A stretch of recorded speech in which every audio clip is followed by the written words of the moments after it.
Hello, everyone, and welcome to the program. This is Sunday Politics on Channels Television. I'm Sean Kimbaloye in Lagos, and a happy Easter to all of you.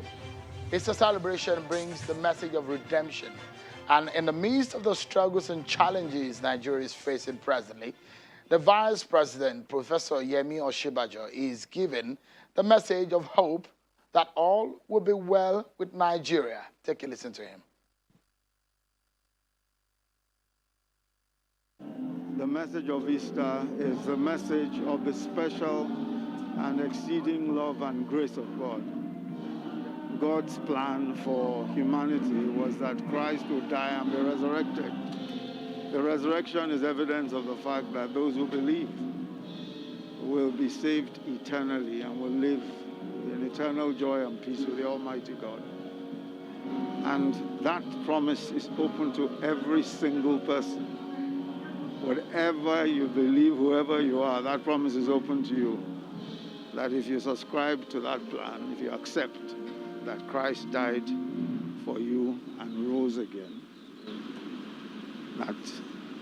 that plan is fulfilled in the resurrection, and that plan is available for every single person who accepts. So today is a day of great joy because we celebrate the evidence of the plan of God.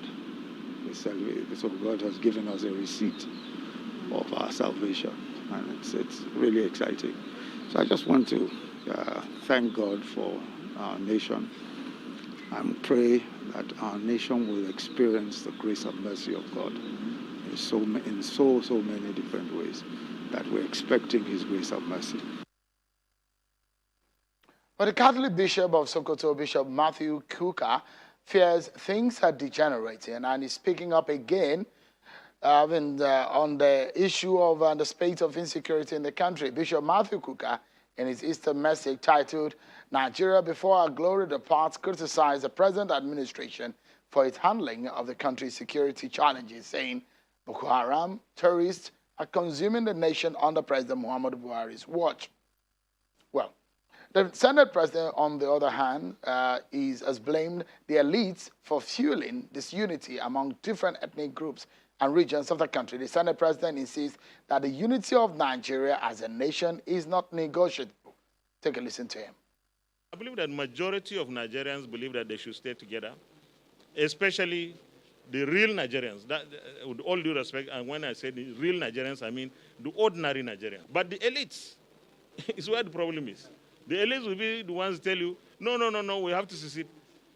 And I believe that we should be fair to the multitude of Nigerians, the real Nigerians, those ordinary people of Nigeria. What they require is leadership. We must give them leadership, a fair leadership. If we have any issue, we should be able to discuss the issues. That's the Senate President. And the former President Olusegun Obasanjo and an Islamic scholar, Sheikh Gumi, have met today in Abeokuta, and their stance on the issues of banditry are wide-ranging. They believe those who are ready to be weaned out of the bushes and crime should be settled, rehabilitated, given skills, empowered, and let them have employment. And the hardened criminals, according to them, must be hard hit with stick, and those unlawfully carrying arms should be very seriously punished. Those are the stands of the former president and that of Sheikh Gumi. But on the other hand is Pastor Tunde Bakare, who was the running mate of General Buhari when he was a candidate of the CPC in 2011. He says, this is not the President Buhari he used to know. Take a listen to him. I'm compelled to speak out because this is not the Nigeria General Muhammadu Buhari and I had dreams to create when he invited me to be his running mate in 2011. I'm compelled to speak out because the state of the nation does not represent the Buhari I knew when we took that solemn journey towards rebuilding Nigeria. I'm giving you some of this premise to give you an understanding of where we are headed tonight in finding solution to the problems, especially that of insecurity. So tonight, part of our opening conversation is on the issue of security, especially in Kaduna State. Sadly, residents of Chikun local government area of the state were hit by bandits in Katama village, killing 5 people and injuring one and another person. In another incident in Kaduna, the troops of Operation Safe Haven reported a clash between some youths in Atuku village of Jamal local government area of the state. Meanwhile, the Kaduna state government says it has not appointed any intermediary to negotiate with bandits on its behalf, insisting that its position remains the same, as it will not negotiate with or pay ransoms to bandits. Tonight, we have the governor of Kaduna State, Governor Nasir El-Rufai. He joins us from Kaduna. Thank you so much, Your Excellency, for joining us, and happy Easter holiday to you. We commiserate with those who have lost their loved ones and injured, those who are injured also in the attacks reported in Kaduna State. But let's begin the conversation. Let's get what your feelings are about the situation in recent weeks in Kaduna. What do you suspect is the real reasons behind some of these attacks? Well, you know, the insecurity in the Northwest has been with us for some years. It's been gradually evolving and getting worse with time. So I don't want to pin it on any particular reason. I think there are remote and immediate causes of the insecurity we are facing in Northwest, as some parts of North Central.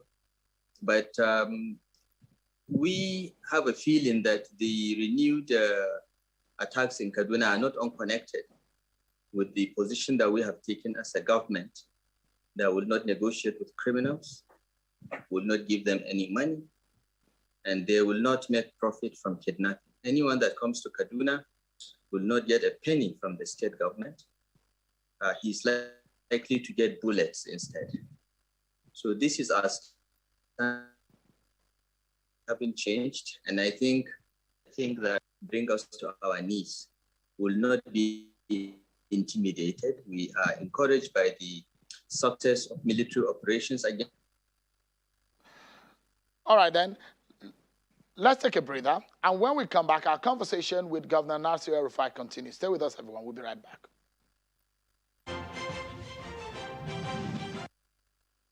Thank you so much, everyone, for staying with us. Apologies for that disconnection we had earlier. So let's get back to the conversation with Governor Nasir El-Rufai. Governor, at some point there was a disconnection, I guess, because of the network issues there. If you can continue on the explanation that you were giving as some of the reasons why we have seen some of these attacks in the past few weeks. I think that the bandits and their leaders decided to collectively target Kaduna State because of the position we've taken that will not negotiate with them, will not give them a penny of taxpayers' money. And whoever comes to Kaduna for the purpose of banditry or kidnapping will most likely going to end up dead. We believe that the immediate solution to this problem is intensified military operations from the air or on the ground, and wipe all of them out. We do not think any bandit deserves to live, and we have made that very clear to the security agencies. I'm very pleased that the new chief of the air staff has continued bombardment of bandit camps in Niger, Nasarawa, Niger, Kaduna, Katsina, and Zamfara states, and the bandits are on the run. And I think with blocking force on the ground of the military and the police, we will get rid of these bandits in a matter of weeks by the grace of God. So it's going very well. We will not change our position. We sympathize with the victims. We commiserate with those that have lost loved ones. But the solution is not to put your own personal interest ahead of public interest. And what is in the public interest is to ensure that you don't empower your enemies by giving them money to buy more advanced weapons so that they pose a greater danger, not only to our troops and our policemen, but also to the larger society. We believe that very strongly. We have no doubt about that. We know that it will be painful for others, but it is our stand and it's the right stand. And indeed, when we got information that some people are pretending to negotiate with the bandits on our behalf, we have issued a statement that we are going to trace these people, we are going to prosecute them, because aiding and abetting kidnapping by giving money in the name of the state government is an offense under the penal code with the same penalty as kidnapping and brigandage itself. And we intend to pursue these people, we'll prosecute them, we'll make an example of them. There is a linkage now between, we heard it from Governor Fayemi, we've heard it from the president's spokesperson of the security challenges that we have in the country, the insurgency in the northeast, the issue of banditry and cattle rustling that we're seeing in the northwest, some kidnapping situation that we're seeing in some part of the southern region of the country. And some people will say, these people are terrorists. Some others will say, oh, these people are fighting for some reasons, they are agitating. Would you refer to them as terrorists? And in all of these abduction and act of criminalities, at the bottom of it, Governor, what's your own take on the linkage?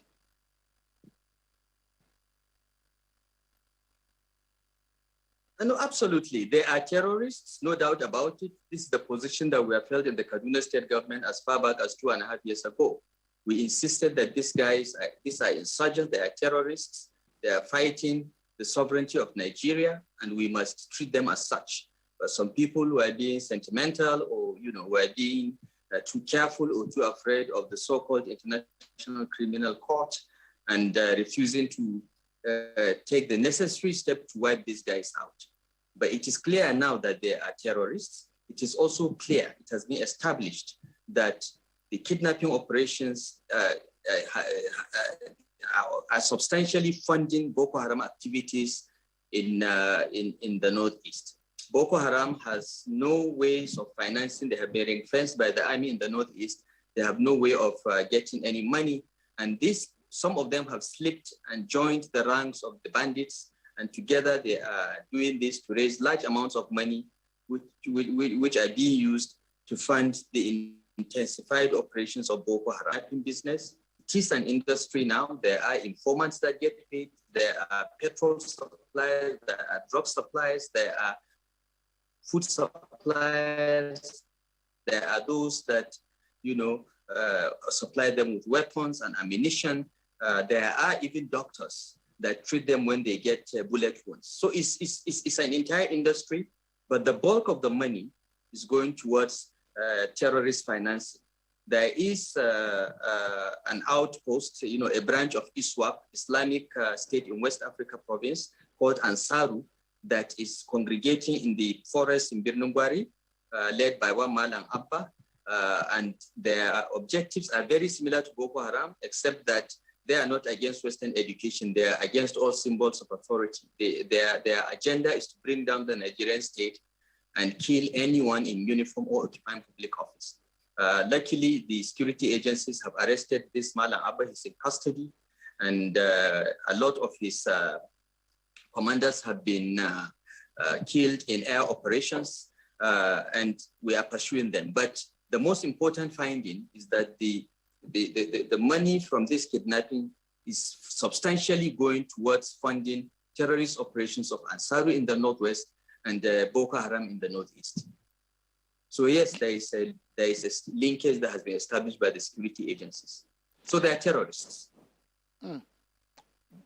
We're hoping that these kids that were kidnapped will return home. But is there any update? What can you tell us about their whereabouts and the efforts of government in bringing them back home to their parents? Well, the first few days of their kidnap, we knew where they were. They were surrounded by security forces, and our strategy then was to cut off logistics supply to them. If they run out of food and water, it would be easy to just walk in and get them. But we got some bad luck just as the military was preparing to go there. We had 2 days of bad weather. So the Air Force and our surveillance equipment could not fly, and they managed to slip through the encirclement by the military. So we lost them for a while. We know a few places that we suspect that they are there. We are trying to confirm that. And then, the necessary action will be taken. I don't want to go into any details for obvious reasons, because just as you're listening to me, the terrorists and their informants are also listening to me. But I want to assure you that the Kaduna State government is 9 students home. 2 of the students are in-service staff of Kaduna State government. They were sent there for their in the course of their in-service training. So 2 of them are my staff, 2 of the 39 kidnapped. And we are going to do everything we can to get them back home safely, other than, pay money. Every other option is on the table, but we will not pay a penny, we will not negotiate with them, we will not talk to them. We have the technology and the coercive instrument to locate them, to pursue them, and by the grace of God, we will rescue them. Quickly before our first break, you've consistently maintained, and you've said it tonight also, the stance of your government on the issue of negotiation and what you will do to those who kidnap or abduct in the names of this banditry and all what have you. What other options do you have if the negotiation option is for you a no-no?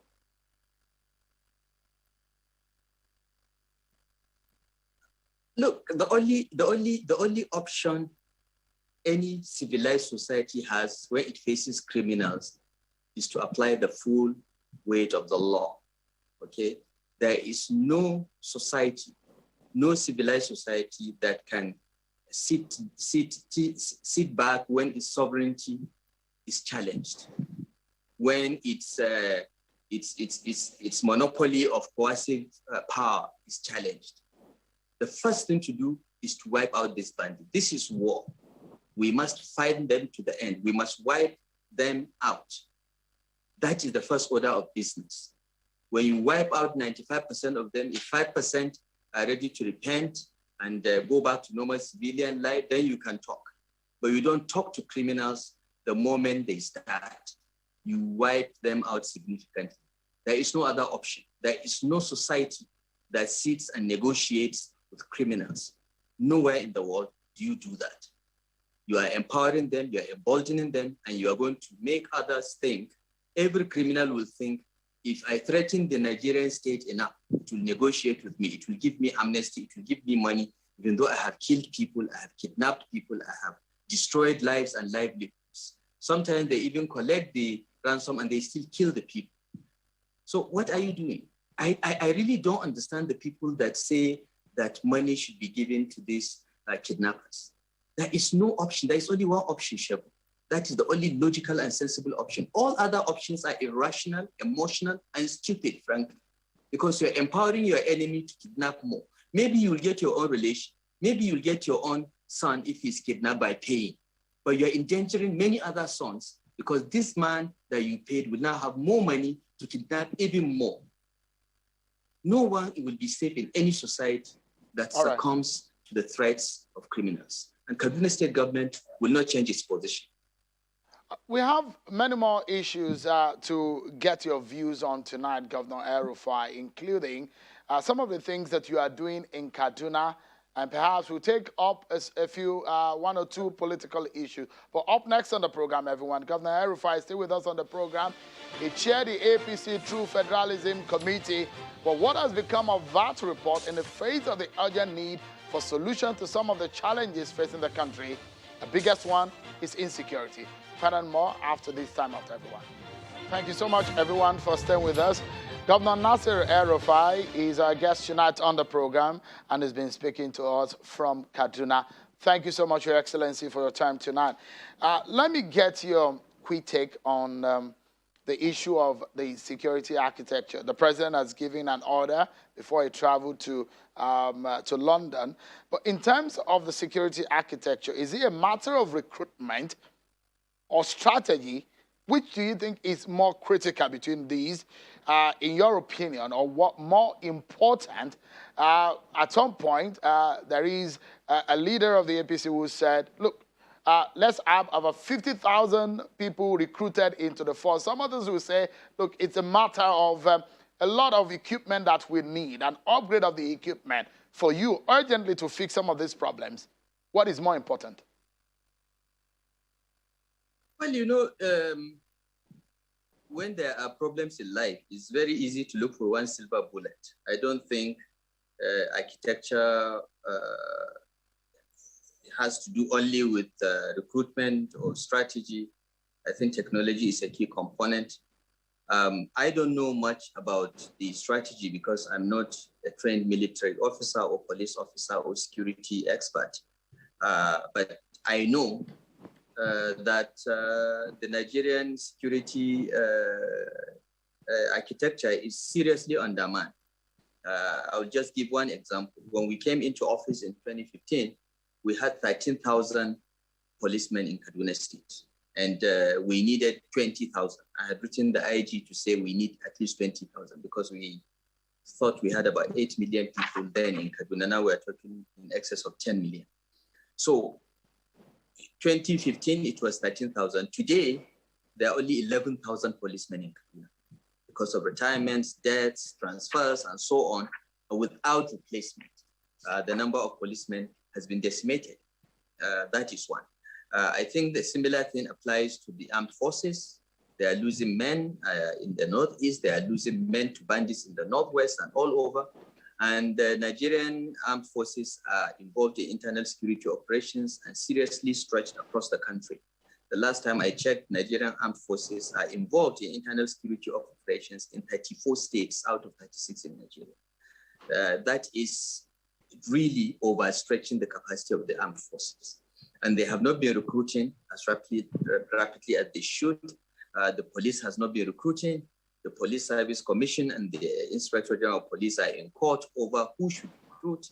We have not had any recruitment of men and women into the police in the last 5-6 years. So there is a manpower problem clearly.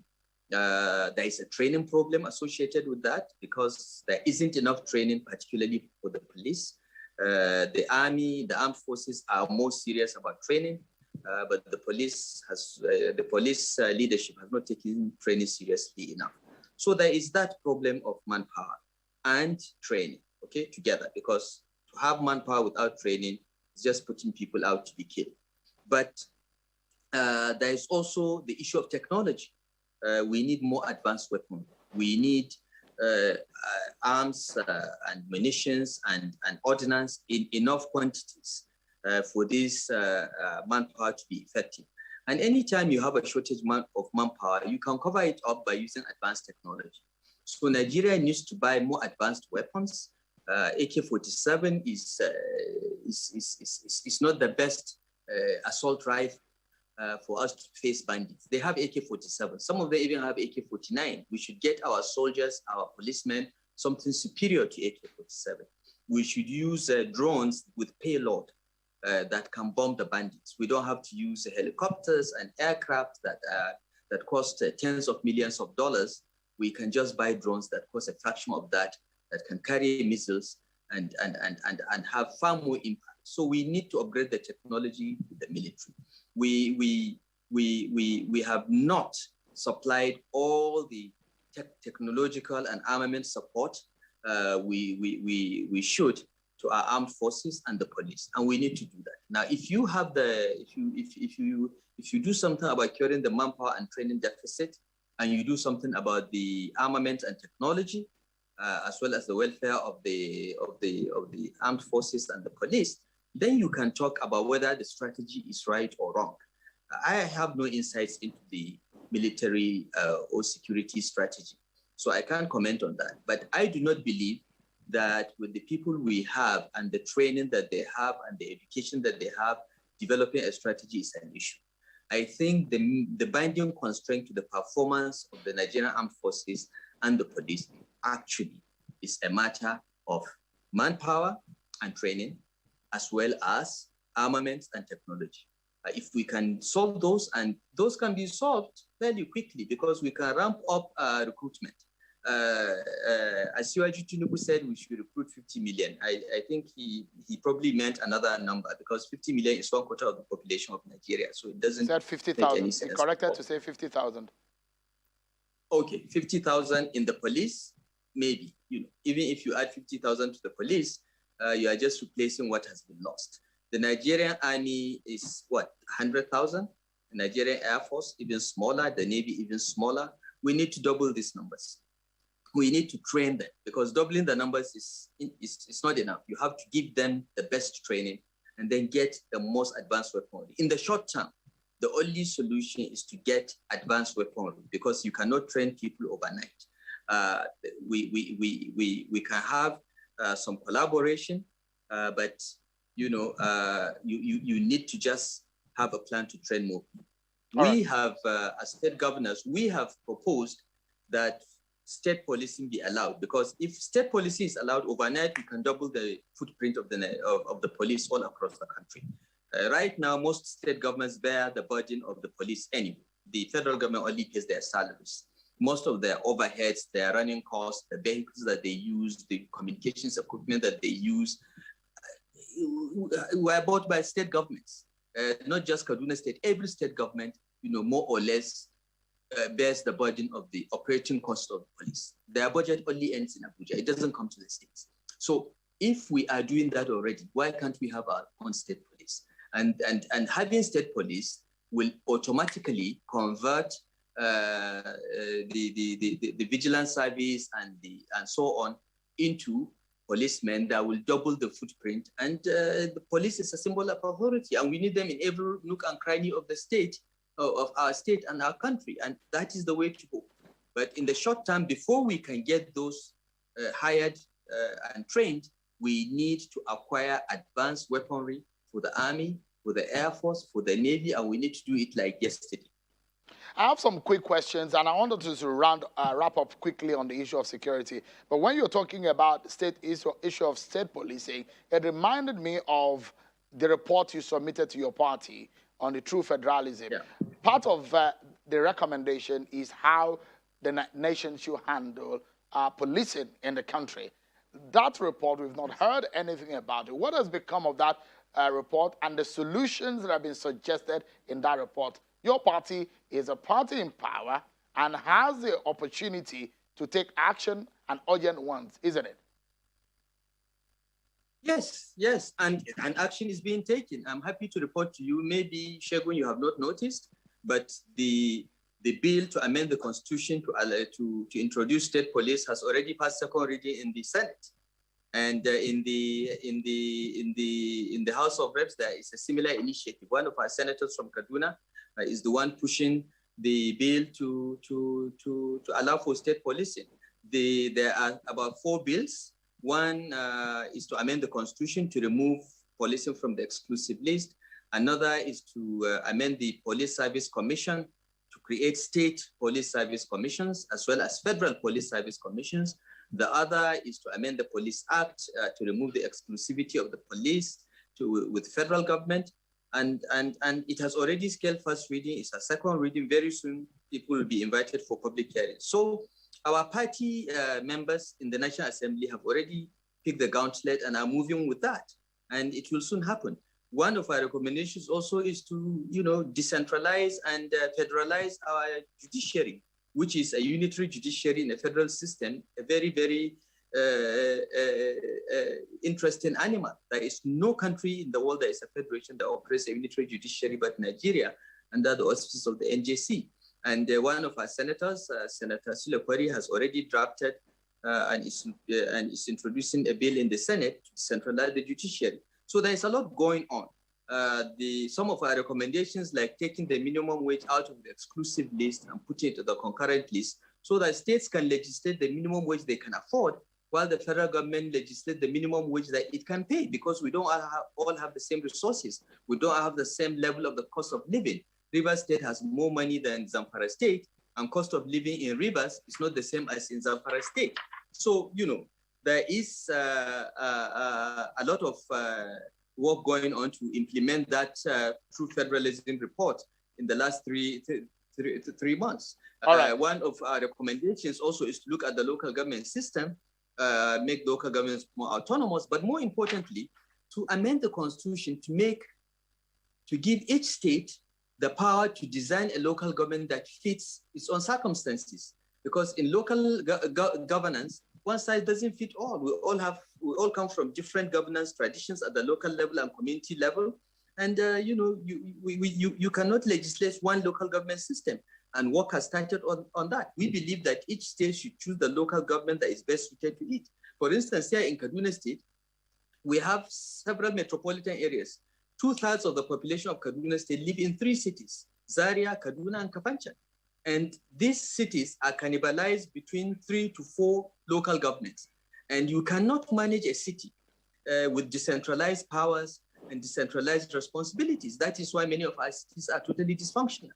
We need to centralize the governance of cities in one person, probably a mayor or an appointed administrator or something like that. Lagos has several local governments, but it is one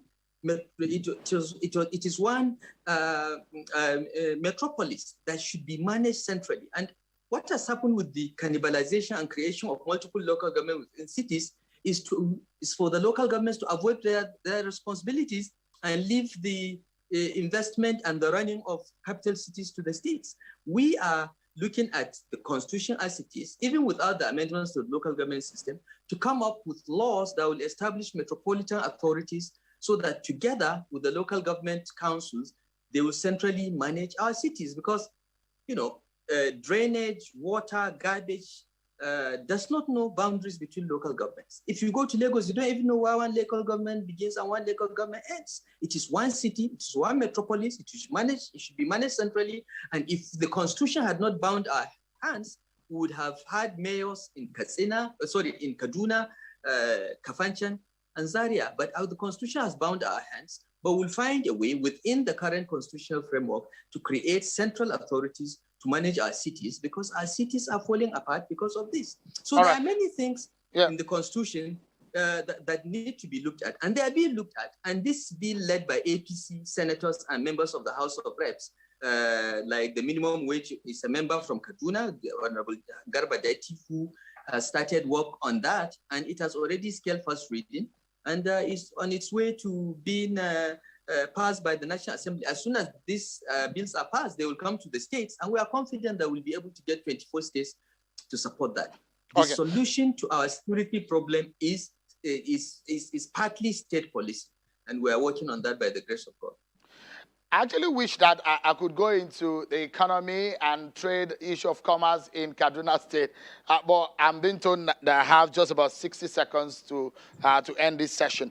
But on the final note, Governor, if you can help me within 60 seconds, I understand that you now release daily security updates for Kaduna.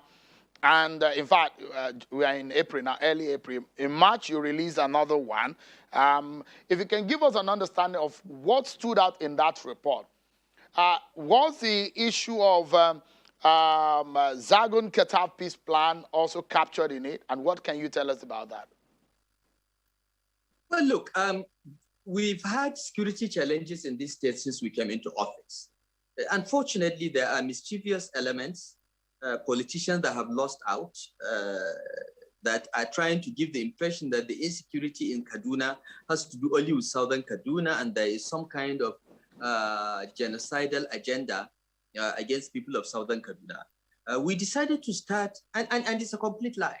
It's a complete lie, because yes, there is insecurity in southern Kaduna, but it's nowhere near the levels of insecurity in northern and central Kaduna. So we decided to start giving daily security updates and also annual security updates. And indeed, next week, our Commissioner of Internal Security and Home Affairs is going to address the media and give a quarterly, because from January 1st to 31st March, we have records of all the security incidents that the Commissioner Samuel Arwan will present.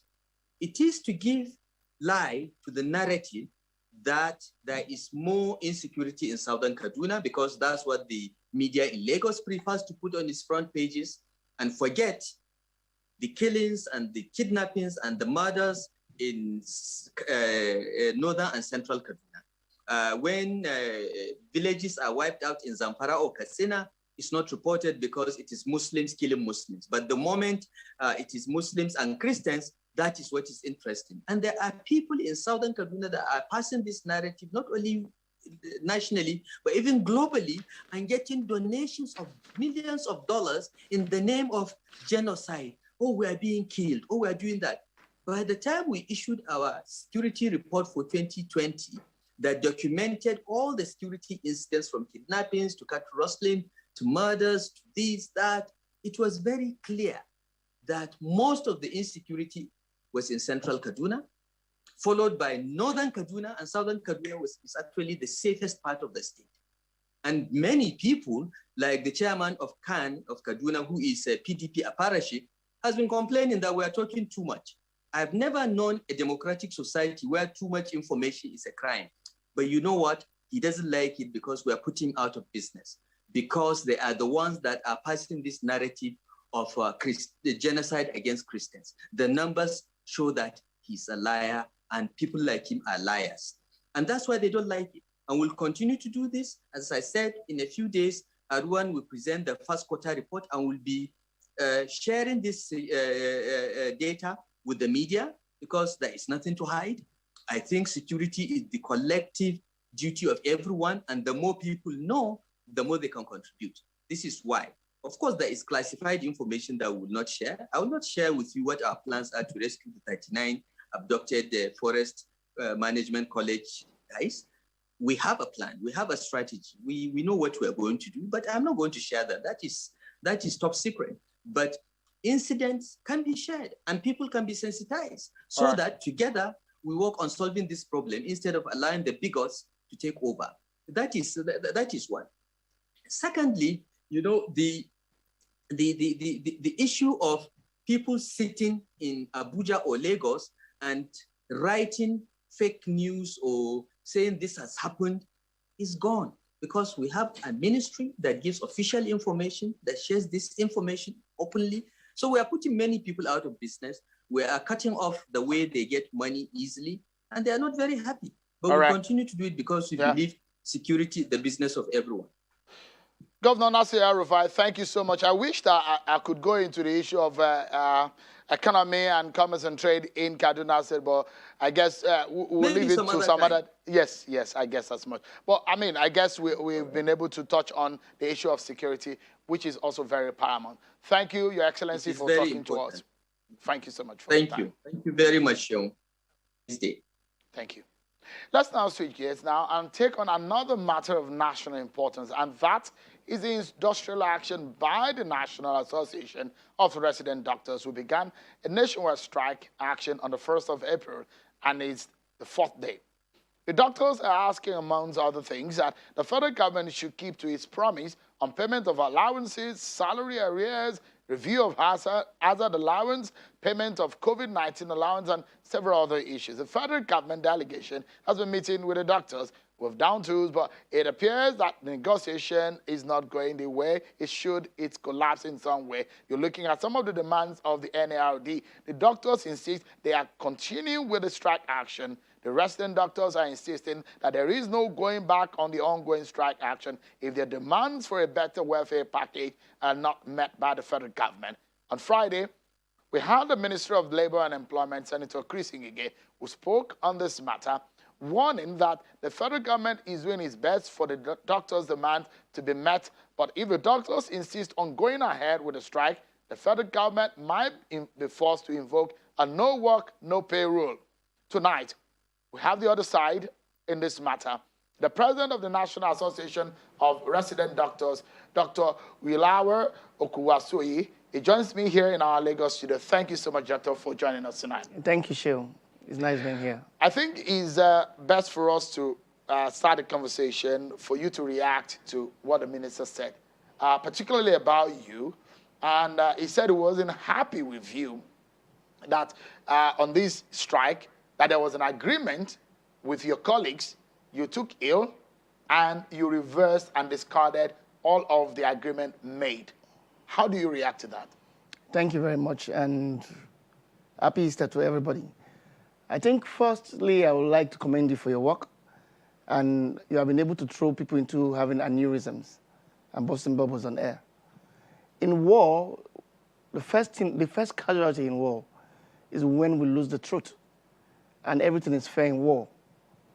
But however, there's also the patient's confidentiality. I should not tell my senior colleagues about being ill and you bring it up as an antic during negotiation. First, I was in contact with all my NOC members during the negotiations when I took ill and I left. And the memorandum of actions signed was said that we'll take the message back to the National Executive Council to review what have been brought on board and see if we can do any actions about it. So firstly, my senior colleague went overboard and he went low to disclose my health in trying to prove a point on Channels TV. That's one.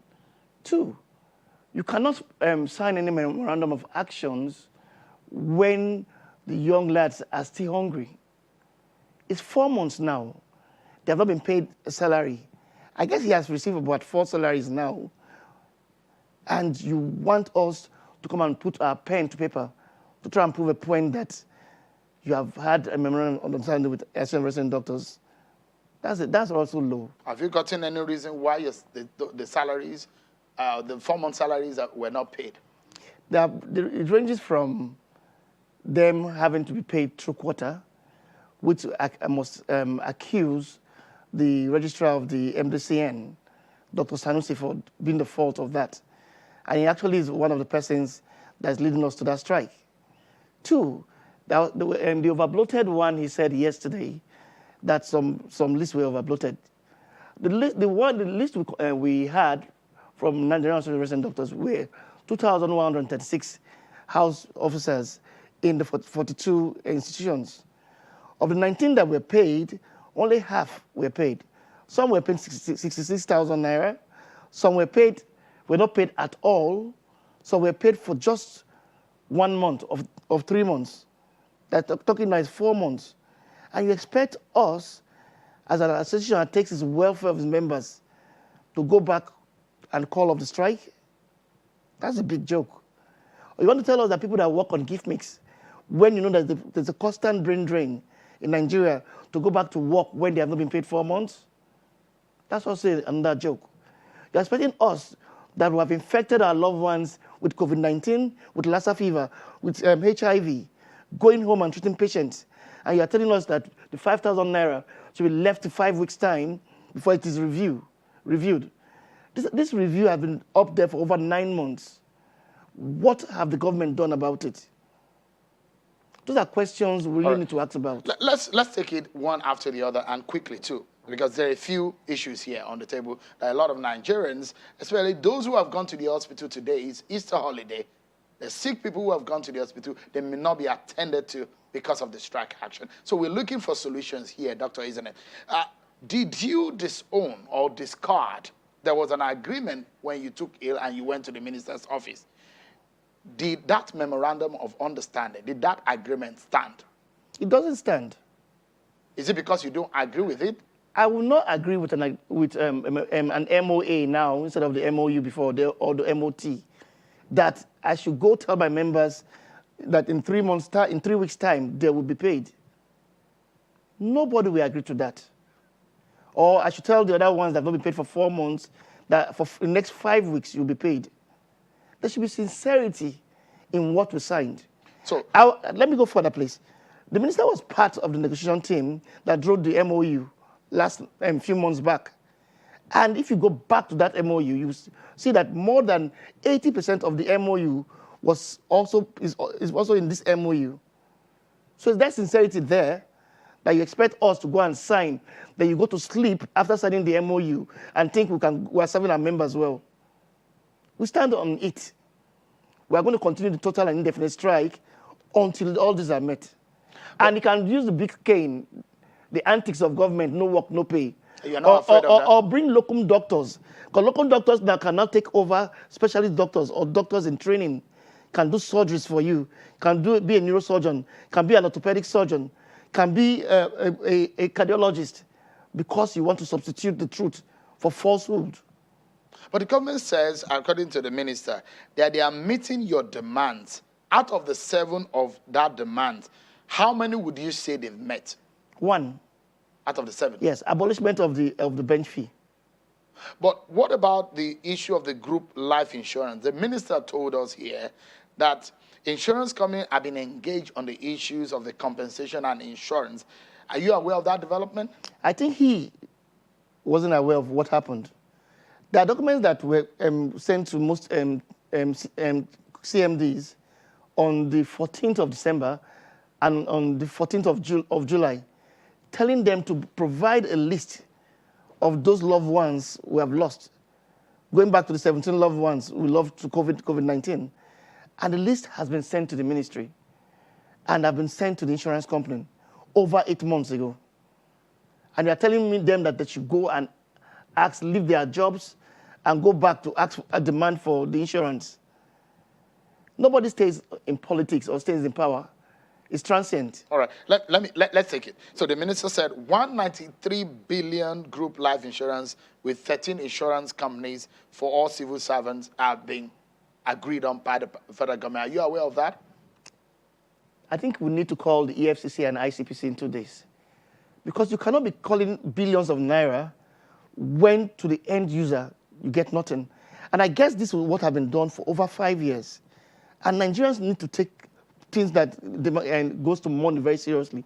You can't have paid an insurance company such huge amount of money when the people that lost their life, their families, are there left to suffer, and you come to the studio and start quoting numbers. Well, according to the minister, he said these are in pipeline and they are working on it. We heard the same talk over 8 months ago from the same minister. So you don't and you have the clips. Yes, the MMUs are there. So, I mean, you don't see sincerity, or you are not being carried along. Where do you think that the gap is in the communication? The gap is insincerity. You can't have said something over 8 months, 9 months ago, and come to the tables and say the same thing. I think it's fair. Well, I mean, your colleagues agreed. Your deputy, your national secretary, they agreed with the government and they put pen to paper. They did not agree that any insurance had been paid to anybody. The insurance part was not captured in that The insurance part was not captured, was not there as in that memorandum of understanding. The salaries for the house officers and the residents under gift mix was not there also. The hazard allowance that was supposed to be discussed is supposed to be discussed at a later date. The medical resident training fund, or the falsehood is spread on media, saying that they buy books for us and every other person.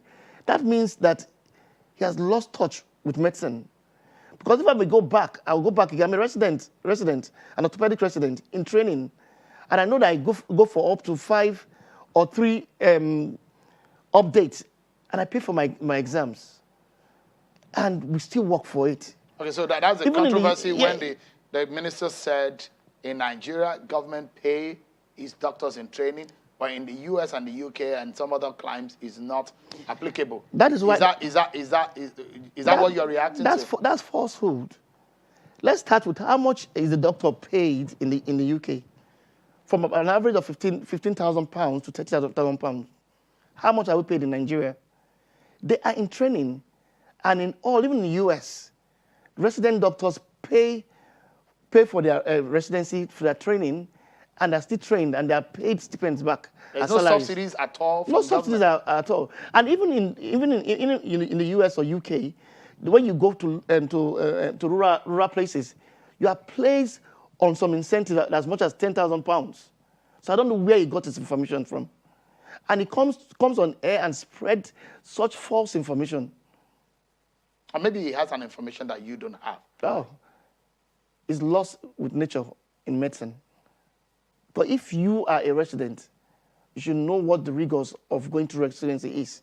Okay. You should know what things to make you a consultant, that you go through updates, go through exams, and go to places where, as an example, go to a place that you don't have training there. You have to go pay for housing, pay for accommodation, pay for your bench fee, and pay other things, which amounts to over 700,000. I paid 480,000 naira just to go train in another institution. Is he aware of that? So, in this sense, let's come back and round up on the issue of this agreement with government. I mean, it's the fourth day, and people were groaning because of the lack of attention that your colleagues who are on strike are not giving the patients. Now, you're supposed to subject the memorandum or the understanding agreement with government to the ratification of the neck of your association. Has that been done? Yes. So did they ratify it? We went through the agreement, and what we discovered was there's nothing to agree upon. There's no way you can have your colleagues not being paid for 4 months, or in absolute not being paid for 20 months, or in insult not being paid for 5 months, and you go and tell them we're calling off a strike. They are humans also. So the NEC had disagreed on it? Totally. Okay, so to wrap up now, where do we go from here? The minister said the conversation and discussions will reopen on Tuesday. Are you going to Abuja for that meeting? Yes, I'll be in Abuja tomorrow. But let's go back to it. If we are sensitive enough to Nigerians and to the patients, should we go on holidays in trying to break out peace in this strike? That is where we fail. We fail to go to sleep and don't put ourselves first before the patients and before Nigerians. They need to wake up to their responsibilities. All right. So it's you are not backing down at all. No. Until they meet all of the demands. Yes. And you say out of 7 is only one they've met. Thank you so much, President of NAD, for coming on tonight. It's nice having me on your show. Appreciate it. Thank you. Well, that's our show for tonight, everyone. Many thanks for watching. I'm Sean Okimale. Enjoy the rest of your Easter holiday.